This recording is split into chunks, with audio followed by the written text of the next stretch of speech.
Definitely feeling the need for mindfulness today. Some of my heavy feelings return.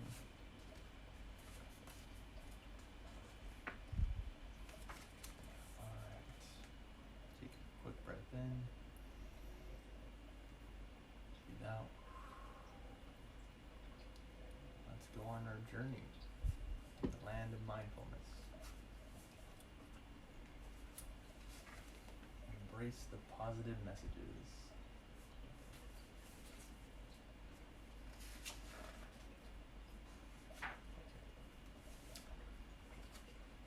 Changing negative thought patterns to positive ones can significantly improve happiness and well-being, but it isn't always easy.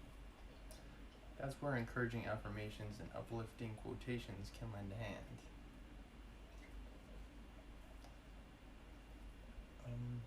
Sometimes those can help.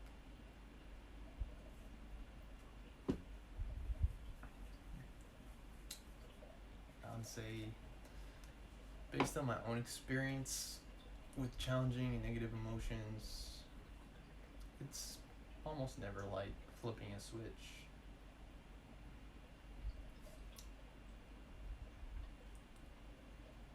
Sometimes it just takes time for those feelings to pass.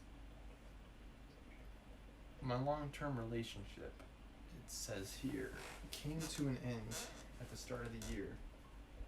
The first thing a close friend suggested was following a stream of positivity accounts on Instagram.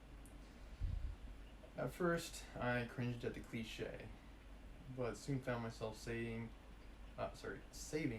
quote after quote to my camera roll.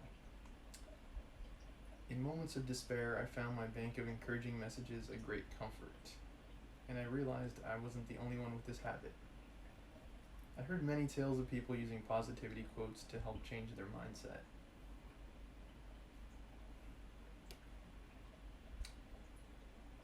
Positive thought patterns. Psychotherapist Uxli Chotai explains why engaging with positive thought can be influential. Positive affirmations make us more aware of our thought processes and encourage self-compassion, which can help us retrain our inner dialogue. She says, even better, the more you work on improving happiness levels, the more positive you become. Positivity breeds positivity. I would agree with that. I think it can be a chain reaction to almost like the domino effect in a way for some people and in some situations. Like something negative happens, like you go through a breakup, or you lose your job, or you get into a car accident, something like that, and then you just feel bad for like a week, a month, a year, or days and weeks. And sometimes like a positive thing happens. You get the job, or you ask someone out and they accept. Like even something that simple can set you on the right track. I think celebrating your wins and victories is a good way to shift your mindset a little bit if you tend towards the negative.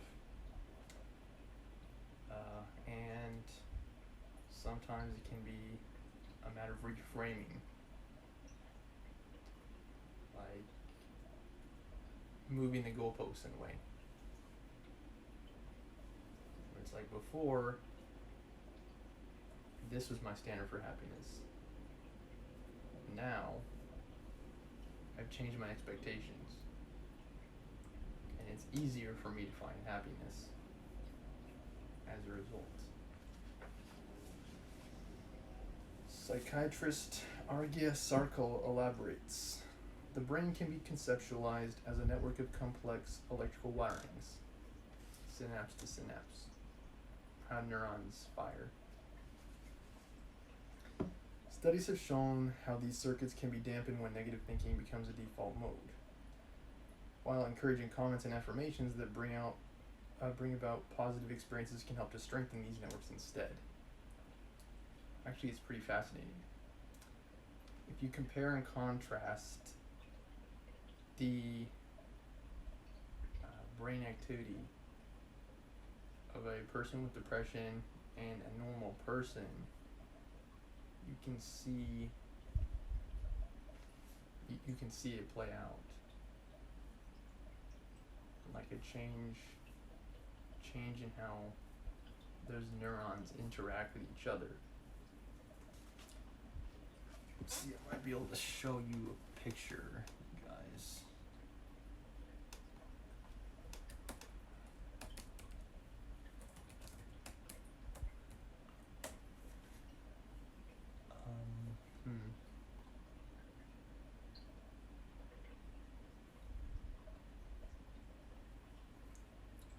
This one's WebMD that I'm looking at.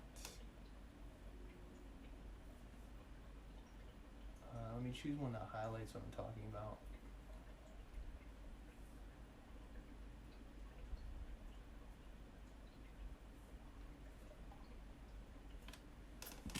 Okay. And I hope that you guys can see it. Yes. So, the brain that you guys are seeing on the right, my left, has that decrease in activity.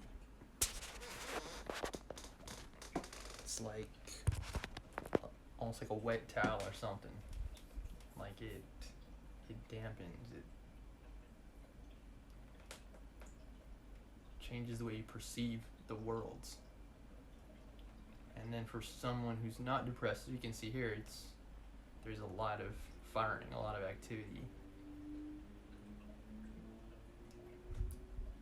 It's not to say that depressed people are less intelligent than smart people. That's not the case at all. It's more so the case that depressed people literally see the world differently than a non-depressed person. It's a change in perception, really, is how I describe it. And it can permeate feelings too, because your brain is basically your control center. Your brain controls everything that you do and everything that you say, even things that you don't think about, like breathing, your heart beating,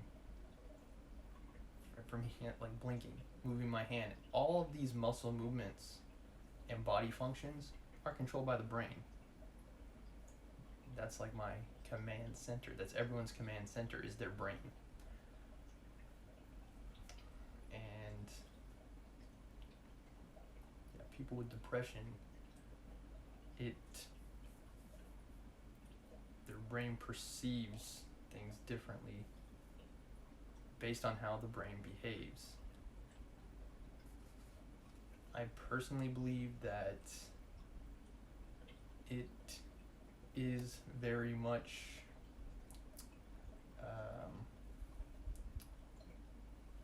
biological, hereditary. I think it does form a pattern from one generation to another. Let me take a closer look here. Yeah, strengthening the networks.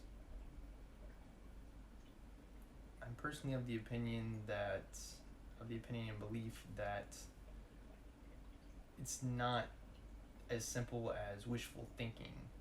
It's not as simple as closing your eyes and saying over and over again, I feel better, I do feel better, I do feel better. Like that's not how it works. Okay. Strengthening the networks can take a lot of energy and practice. This is partly because of the reticular activating system, RAS, at the base of the brain, RAS. Like a filter to the mind, the RAS processes data gained via the senses and helps prioritize what's important at that moment. The more we engage in positive experiences and thought, the more we are activating our RAS to create a pattern where we prioritize information with positive qualities, says Argia. I would also stipulate and specify here that people who tend to have depressed moods or ways of thinking tend to gravitate towards the negative. Bad things that happen. Like, oh, that bad thing happened. So people are terrible, the world's terrible, life's terrible. Like, it extrapolates out. Coding. Another way to look at it. Like, trying to see things in a more positive light.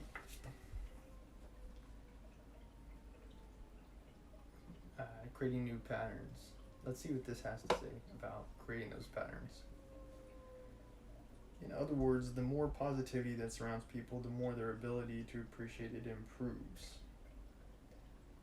This can be described as the therapeutic vicious cycle, says Argia.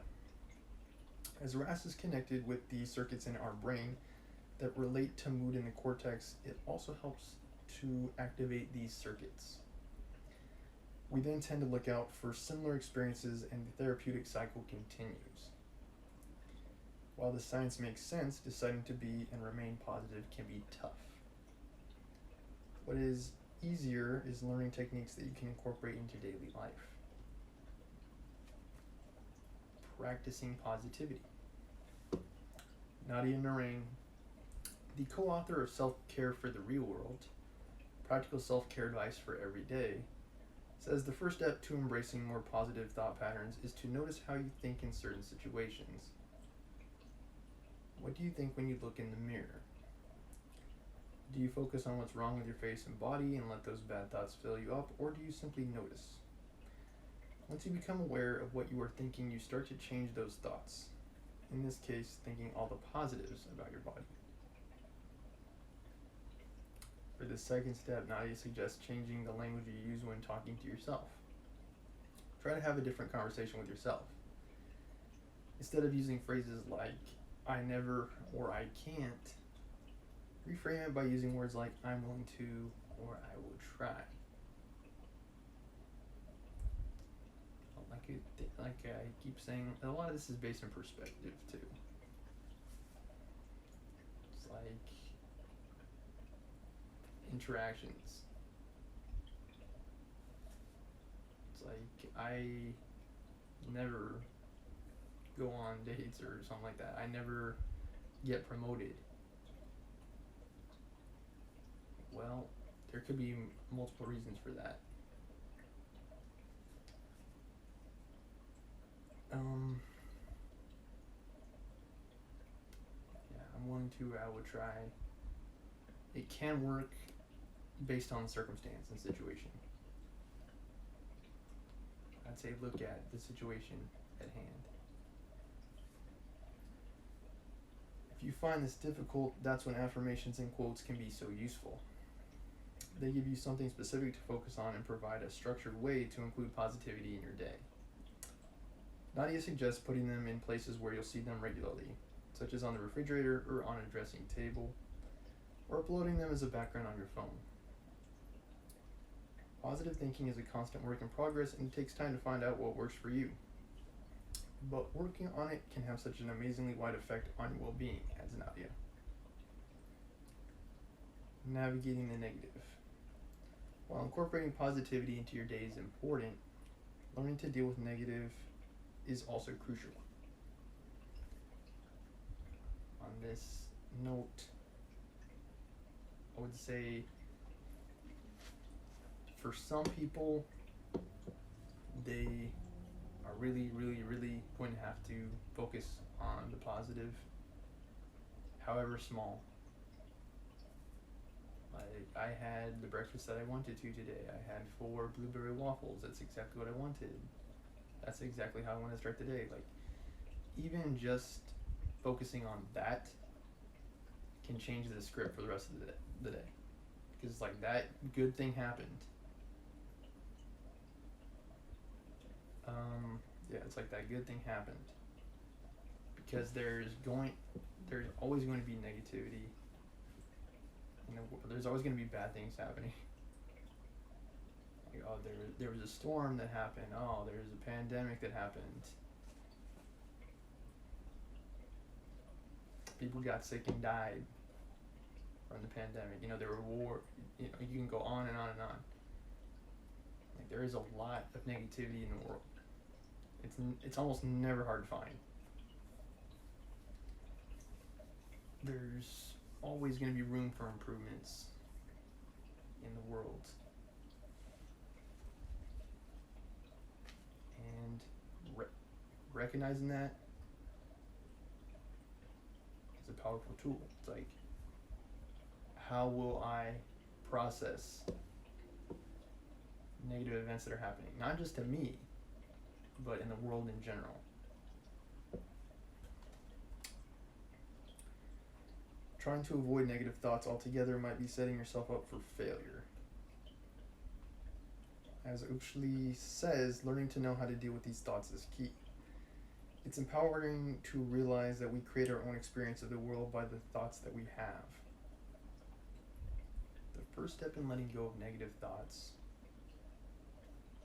is accepting that they come and go.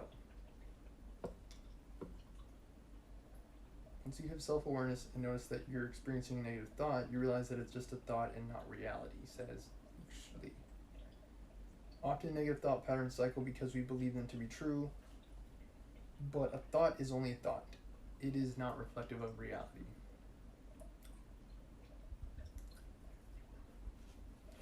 And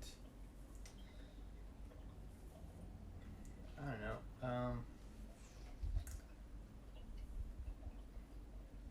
I would say, if you have a thought, try to identify the origin. Some of it is based in a fleeting situation or scenario. I think one thing that really hey SKG, thank you for watching, thank you for visiting the show. I think one thing that really helps, at least me personally, to think about is that nothing lasts. Everything is temporary, in a sense. So it's like, one way of thinking about it is, if you have a toothache or something like that, it's like, yeah, eventually you'll see the dentist, or you'll get a filling, or etc. Eventually the pain is going to go away at some point. I realize that's not always going to be the case. Like, for some people, they have chronic pain because of medical conditions and stuff like that. Even for those people, it's like, your pain is not going to last forever. Like, literally nothing lasts forever. So, yeah, take comfort in the fact that literally nothing lasts forever. Okay. It is never too late to be what you might have been, he says.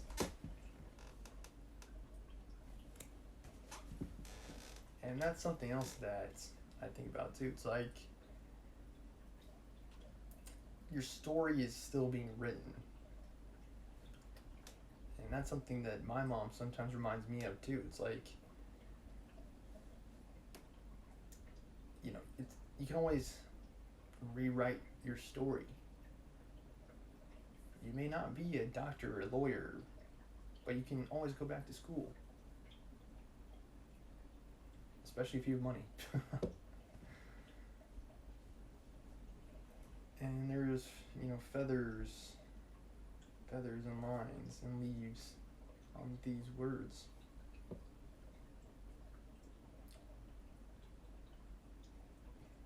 Yeah, you can start again.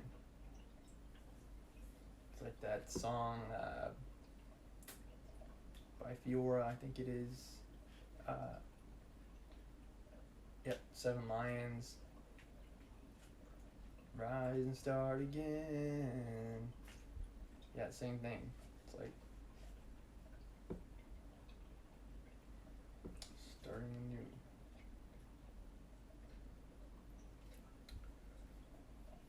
Alright. So that will conclude our mindfulness reading for today. We're getting awfully close to the end. And I think someone by the name of I Love a couple days ago recommended that I read Dr. Seuss on stream. I'm certainly open to different suggestions, different ideas from Twitch, the Twitch community, Twitch chat, my Twitch fam, my Storm champions. If I can get a copy, like this magazine was sent to me, which is why I have the ability to read it.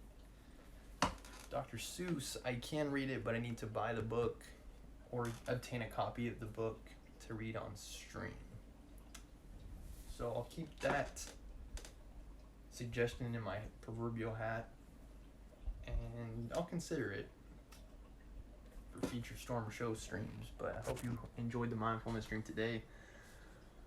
Hopefully it brought peace to someone who might be like me, who's dealing with challenging thought processes and stuff like that. But if you are, take a breath. It might help to tell yourself that it's gonna be okay. And yeah, just take it one day at a time. Alright, Storm Champions, have a nice night. Signing off.